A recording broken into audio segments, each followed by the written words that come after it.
বর্তমান জরিপে দেখা যায় 80% জনগণ পিআরের পক্ষে।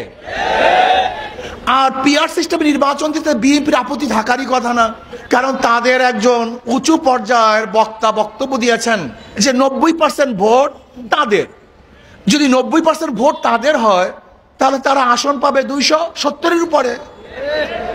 বাস, তাতে এককভাবে সরকার গঠন করতে পারছে, সমস্যা কোথায়? বরং আর ঝামেলা মুক্ত সরকার গঠন করতে পারবে।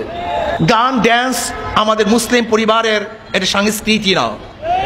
যদি আপনাদের সমস্ত পরিবার, বাংলাদেশের সমস্ত পরিবার নাস্তিক হয়ে থাকে, বেঈমান হয়ে থাকে, তাদের জন্য গান এবং গানের টিচার দিতে পারেন। যদি 92% মুসলমানদের দেশে কোনো অবস্থাতেই গানের টিচার দেয়া যাবে না। যদি দিতে চান আপনার গদি আপনার মাসলাক উৎখাত করবে ইনশাআল্লাহ। ফাইজলামি পেয়েছেন আপনি, মনে যা চায় তাই করবেন আপনি। এটা 92% মুসলমানদের দেশ। এদেশে কোনো অবস্থাতেই ইসলামের সংস্কৃতির বাইরে কোনো কাজ করা যাবে না।